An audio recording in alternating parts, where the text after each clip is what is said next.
Meus irmãos, a todos nosso boa noite.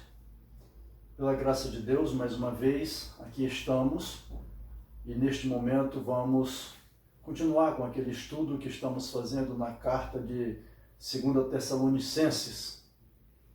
Hoje no capítulo 3, dos versos de 6 a 15. E eu farei a leitura desses versos. Dizem assim: Mandamo-vos, porém, irmãos, em nome de nosso Senhor Jesus Cristo, que vos aparteis de todo irmão que andar desordenadamente e não segundo a tradição que de nós recebeu. Porque vós mesmos sabeis como convém imitar-nos, pois que não nos ouvemos desordenadamente entre vós. Nem de graça comemos o pão de homem algum, mas com trabalho e fadiga, trabalhando noite e dia, para não sermos pesados a nenhum de vós. Não porque não tivéssemos autoridade, mas para vos dar em nós mesmos exemplo para nos imitardes. Porque quando ainda estávamos convosco, vos mandamos isto, que se alguém não quiser trabalhar, não coma também. Porquanto ouvimos que alguns entre vós andam desordenadamente, não trabalhando, antes fazendo coisas vãs. A esses tais, porém, mandamos e exortamos por nosso Senhor Jesus Cristo, que trabalhando com sossego comam o seu próprio pão. E vós, irmãos, não vos canseis de fazer o bem, mas se alguém não obedecer a nossa palavra por esta carta, notai o tal e não vos mistureis com ele, para que se envergonhe. Todavia, não o tenhais como inimigo, mas admoestai-o como irmão. Oremos. Soberano Deus, nosso Pai Celestial, mais uma vez lemos um trecho da Tua Palavra, queremos a compreensão da Tua Palavra nesse estudo, a fim de que nós possamos tirar lições para nós e também para transmitir àqueles que estiverem ao nosso alcance. Santo Deus, com perdão de nossos pecados, é que agora nós te suplicamos estas bênçãos, no nome de Jesus. Amém.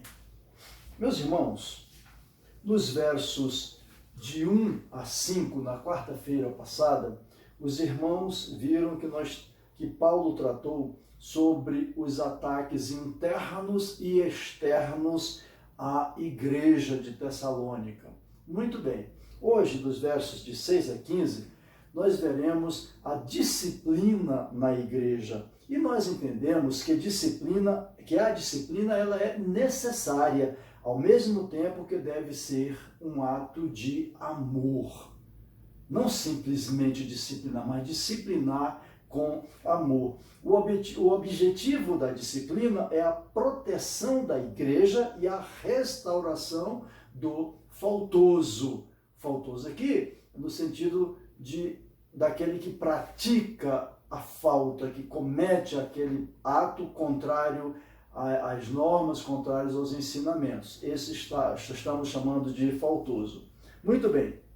Nos versos 6, 10 e 11, eu quero repetir a leitura dos versos. 6 diz assim: Mandamo-vos, porém, irmãos, em nome de nosso Senhor Jesus Cristo, que vos aparteis de todo irmão que anda desordenadamente e não segundo a tradição que de nós recebeu. Verso 10. Porque quando ainda estávamos convosco, vos mandamos isto, que se alguém não quiser trabalhar, não coma também. E o verso 11. Porquanto ouvimos que alguns entre vós andam desordenadamente, não trabalhando, antes fazendo coisas vãs. Então esses três versos, 6, 10 e 11, neles nós temos a descrição dos faltosos. Eram alguns crentes que, mesmo depois de serem exortados, permaneceram no erro. Então eles foram exortados, chamaram a atenção deles, mesmo assim eles resolveram permanecer no erro. E aí nos vem uma pergunta: como eles deveriam ser tratados? Paulo nos diz que eles estavam vivendo de forma desordenada. Esta palavra está nos versos 6 e 11. E alguns crentes acreditaram que a segunda vinda de Cristo seria imediata. Nós já tratamos desse assunto na lição passada, mas não custa frisar este assunto aqui, porque consta que eles deixaram de fazer as suas obrigações, os seus trabalhos, porque entenderam que Jesus Cristo estaria voltando ainda quando eles estivessem em vida. E por conta disso, eles abandonaram o seu trabalho. Deixaram então de trabalhar e passaram a viver às custas dos demais. Além disso, se intrometiam na vida alheia. E aí está um dos grandes problemas, inclusive na nossa sociedade, no nosso meio hoje, lamentavelmente no meio cristão. Quantos cristãos têm a mania principalmente aqueles que não têm um trabalho, que não trabalham, não têm um emprego, essas pessoas se ocupam em se intrometerem na vida alheia. E isto é ruim, isto causa uma sensação ruim em cada um de nós. E nós temos que ter cuidado com essas pessoas e admoestar essas pessoas com amor, para que elas deixem esse tipo de prática. Cabe ressaltar aqui que os judeus honravam o trabalho honesto e exigiam que os rabinos soubessem um ofício. Isto era a prática dos judeus. Os gregos, de outro modo, desprezavam o trabalho manual, deixando-o a cargo de seus escravos. Ora, eles estavam em Tessalônica recebendo a influência grega, juntamente com as ideias equivocadas sobre a volta de Cristo. Levaram, então, alguns crentes tessalonicenses a um modo de vida, esses dois aspectos, a influência grega e as ideias equivocadas sobre a segunda vinda de Cristo, levaram alguns crentes tessalonicenses a um modo de vida indigno de um cristão. Não é digno do cristão viver fofocando, viver falando, criando histórias sobre outras pessoas. Não é digno do cristão não é digno a um cristão parar de trabalhar para viver às custas de outras pessoas. Isso é reprovável. É evidente, e temos que fazer essa observação, que há pessoas que não estão realmente em condições de trabalhar, ou porque lhes falta empregos, ou porque eles não estão capacitados para aquilo, ou porque estão doentes. Há situações, não estou aqui generalizando. No entanto, não era o que estava acontecendo na igreja de Tessalônica e não é o que tem acontecido muitas vezes em nossas igrejas. Nos versos 10 e 11, e eu volto a fazer a leitura desses versos, dizem assim: porque quando ainda estávamos convosco, vos mandamos isto, que se alguém não quiser trabalhar, não coma também.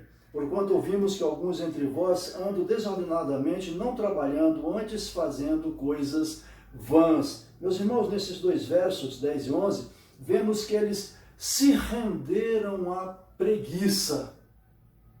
Ora, para eles era muito mais fácil não fazer nada, não ter um dever, não ter uma obrigação e ficar sendo sustentado pelos outros irmãos. E a preguiça é pecado. O ser humano foi criado para o trabalho.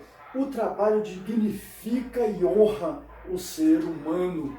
É digno você trabalhar e receber o seu salário para o seu sustento, para auxiliar pessoas que estiverem necessitando mais do que você. E Benjamin Franklin foi, dentre outras coisas, um diplomata americano. Ele disse: a preguiça caminha tão lentamente que a pobreza não demora a alcançá-la. Vejam, eu vou chamar aqui desse um tipo de provérbio de Benjamin Franklin. Ele diz: a preguiça caminha tão lentamente que a pobreza não demora a alcançá-la. É uma realidade. Sempre que você se vê preguiçoso, pensa que você não tem ânimo, não tem vontade para trabalhar, não tem vontade para estudar, não tem vontade para ajudar o próximo, não está sempre numa vida ociosa, o ato seguinte vai ser exatamente a pobreza te alcançar, porque você vai gastar e não vai repor aquilo que você está gastando, seus bens. E o rei Salomão faz a seguinte advertência quanto à preguiça. Vai ter com a formiga o preguiçoso, considera os seus caminhos e ser sábio. Isso está em Provérbios 6,6, esse verso é Provérbios 6,6. Então, Salomão aqui, ele está chamando a atenção dos preguiçosos para isto. Ele, observando as formigas, que não tem nenhuma delas, uma dando, obrigando a outra a nada, cada uma foi trabalhando, preparando o seu alimento para passar o inverno, aquelas dificuldades, aquela estação mais difícil, e nenhuma obrigando a outra. No entanto, cada uma delas trabalhava como trabalham até agora. E isto deve nos servir de lição para todos nós, que devemos então dispor de tempo para o trabalho, organizadamente, ordenadamente, para o trabalho, para os estudos, para o lazer, para a família, para a igreja, enfim. Deus nos deu 24 horas, dias de 24 horas. Portanto, nós devemos nos organizar para que estas coisas tenham lugar nessas 24 horas. E os rabinos também diziam que aquele que não ensina o filho a trabalhar, ensina-o a ser ladrão. Vejam mais este provérbio. Se você não estiver ensinando sua criança a trabalhar desde pequena, evidentemente que não vai colocar uma carga acima daquilo que ela possa suportar, mas já deve estar ensinando o que ela deve fazer, como ela deve fazer, desde criança, para que ela cresça com aquele sentimento e quando estiver adulta, ela vai praticar com naturalidade. Então, os rabinos dizem assim, se você não ensina a trabalhar, você está ensinando ela essa criança a ser uma ladra ou um ladrão. Muito bem, a roubar. Então, o que acontece é que é exatamente isto. Se a pessoa não trabalha e vai observando, fazendo uma observação ao seu redor, deseja obter alguma coisa, ela não tem como comprar. Se ela não tem como comprar, ela vai procurar o jeito mais fácil, que lamentavelmente muitos preferem o roubo do que ir trabalhar para ter o meio de adquirir aquele bem. E no verso 11, a parte B, que nós já lemos, temos que eles estavam se envolvendo em fofocas. Além de não trabalhar, ainda as fofocas. Eles se tornaram bisbilhoteiros, farejadores da vida alheia. E isto é terrível, isso nos traz uma sensação ruim. O dever do cristão, então, é se ocupar dos próprios pecados. Minha gente, todos os dias nós pecamos e precisamos nos ocupar desses pecados, pedir perdão a Deus, lutar para não mais cometê-los. Em lugar então de viver espalhando boatos, o melhor é se arrepender e viver sem cometer esses pecados. E sempre que não for possível viver sem cometer pecados, porque nós não temos essa condição aqui na terra, de viver sem pecar, de alguma forma nós vamos pecar, então nós devemos, de imediato, pedir perdão ao nosso Deus e também ao nosso próximo. É vergonhoso, então, tentar a proeminência criticando outras pessoas. Isso acontece muito no serviço público, as pessoas tentam galgar posições, uma chefia, uma diretoria, uma liderança, menosprezando as outras pessoas, falando mal de outras pessoas, que às vezes são até seus colegas de trabalho, na maioria das vezes são colegas de trabalho. E isto não é aceitável de um cristão. O cristão deve galgar as posições no trabalho ou em qualquer outro local, mas com zelo, com determinação, com amor, mostrando que é capaz de fazer aquilo, que tem essa capacidade de viver e de trabalhar honestamente, sem menosprezar e sem, como dizem, derrubar o seu próximo para galgar uma posição na sociedade. E nos versos 14 e 15, nós queremos a leitura deles também, dizem assim: mas se alguém não obedecer a nossa palavra por esta carta, notai o tal, e não vos mistureis com ele, para que se envergonhe. Todavia não o tenhais como inimigo, mas admoestai-o como irmão. Meus irmãos, nos versos 6, 14 e 15, verifica-se a maneira como a igreja deve lidar com os faltosos. Deve haver uma ação coletiva de afastamento daquele que cometeu aquelas faltas e que está cometendo deliberadamente, sabe que está cometendo, mas mesmo assim continua. O escritor William Hendrickson afirma que quando a admoestação não alcança o êxito, deve haver um afastamento, pelo menos até certo ponto. Por quê? Porque, do contrário, nós estaríamos sendo conivente com aquele que está cometendo as faltas. Isto quer dizer que a igreja não deve ter com ele o companheirismo, concordando com o mau testemunho. Não. A igreja não pode concordar com o mau testemunho. Ela tem que combater o mau testemunho. Cabe observar que esses faltosos estavam vivendo fora do caminho por se recusarem a obedecer.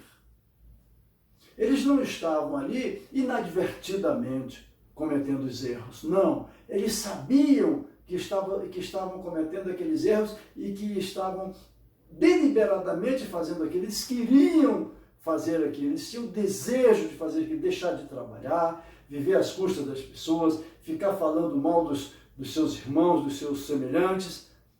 E eles foram chamados à atenção. Mesmo assim, continuaram. Então, eles se recusaram a obedecer. No verso 14, os crentes recebem a orientação de não se associarem aos rebeldes, a fim de ficarem envergonhados. Não os crentes, os que estão agindo corretamente conforme a orientação, neste caso, da carta de Paulo, neste caso, as orientações de Paulo. Mas aquele que está cometendo a falta, esse deve se sentir envergonhado. Por quê? Porque as suas práticas são contrárias aos ensinamentos. No verso 15, temos que a advertência deve ser firme, mas amorosa. Meus irmãos, Paulo em nenhum momento se refere a esses rebeldes como joio, lobos, inimigos ou filhos do maligno. Em nenhum momento ele chama essas pessoas, adjetiva essas pessoas dessa forma. Ali está, você é um joio, você é um lobo, você é um inimigo, os filhos são filhos do maligno. Não, Paulo não faz isso. Ele os descreve como irmãos. Isto demonstra o amor que Paulo sentia pelos faltosos. Amor que também nós devemos sentir por aqueles nossos irmãos que de alguma forma estão se afastando da conduta exigida pela palavra de Deus no meio cristão, no seio da igreja. O propósito então da disciplina, meus irmãos, é conduzir as pessoas ao arrependimento e nunca de destruí-las, de jeito nenhum. O objetivo é mostrar que aquele comportamento, aquela maneira de agir, o que eles estão falando, não se coadunam com os ensinamentos da palavra de Deus. Logo, precisam tomar a decisão de mudança de vida. E, para isso, precisam ser disciplinados. Nos versos 6 e 14, temos que devemos andar segundo a palavra de Deus. Devemos andar segundo a Bíblia. A palavra de Deus deve ser a nossa única regra de fé e prática. Isto porque ela é a verdade e é ela mesma que testifica de Cristo. É a palavra de Deus que testifica que nós somos filhos de Deus. Não há revelação de Deus fora da palavra, fora da Bíblia Sagrada. Não há. Deus não está se revelando, ele já se revelou por meio da palavra da Bíblia, e tudo que ele tinha para revelar já foi revelado. O suficiente para todos nós garantirmos a nossa vida eterna com Deus, o suficiente para todos nós garantirmos um relacionamento salutar entre os irmãos, na nossa casa, nos nossos familiares, enfim. A Bíblia tem todo o necessário para que nós tenhamos uma vida de harmonia e paz com Deus e com o nosso próximo. A igreja, então, não pode se reger por dogmas produzidos pelos concílios das igrejas. Não são esses dogmas produzidos pelos concílios, por aquelas decisões, que vão nos reger enquanto cristãos, enquanto igrejas, ou então por sonhos, ou por visões, ou por revelações sensacionalistas. Precisamos ter muito cuidado com isso, porque em nosso meio, lamentavelmente no meio cristão, vez por outra, aparece uma pessoa dizendo, olha, porque eu tive sonho, e este sonho está dizendo isso, isso e isso, e aí você termina acreditando naquilo ali. E a palavra de Deus nos diz que se aquela coisa se cumprir, aquele fato realmente, se houver aquele fato, então é porque veio de Deus. Se não, não veio de Deus. Nós temos visto muitas pessoas dizerem que têm visões. Olha, eu tive uma visão, vocês não devem mais seguir este caminho aqui, você deve sair de igreja tal e ir para outra igreja. Cuidado, cuidado. É triste, mas é a realidade. Pessoas que se utilizam destes meios para enganar as pessoas, para enganar outras pessoas. Lembrem-se de que a revelação de Deus é a Bíblia quem revela Deus. Não são as pessoas com sonhos, com visões, com revelações sensacionalistas que vão revelar Deus para nós, não. Fora da palavra de Deus, nós não podemos conhecer a vontade de Deus para nós. Deus quer algo de nós. E para nós sabermos o que é e fazermos o que Ele quer, eu preciso tão somente me apropriar desta palavra, ter conhecimento da palavra de Deus. E será mais do que suficiente para a minha salvação, para a minha conduta como cristão, que vai andar honradamente, respeitadamente nesta terra. Que Deus assim nos abençoe. Oremos. Pai Celestial, somos gratos porque a Tua palavra mais uma vez foi explanada. Queremos, Pai Celestial, tirar lições dela, muito mais do que isso. Queremos viver essas lições. Ó Deus de amor, que cada um tenha um ânimo, tenha um incentivo, sinta lá no âmago do seu espírito o desejo de ser fiel, de ser honesto, o desejo de fazer a Tua vontade. Que nós possamos obedecer a Ti, obedecer a Tua palavra, a fim de que tenhamos uma vida de harmonia contigo e com os nossos semelhantes. No nome de Jesus Cristo, conceda-nos tão grande bênção. Suplicamos para a honra e glória de Jesus Cristo e no nome de Jesus Cristo. Amém.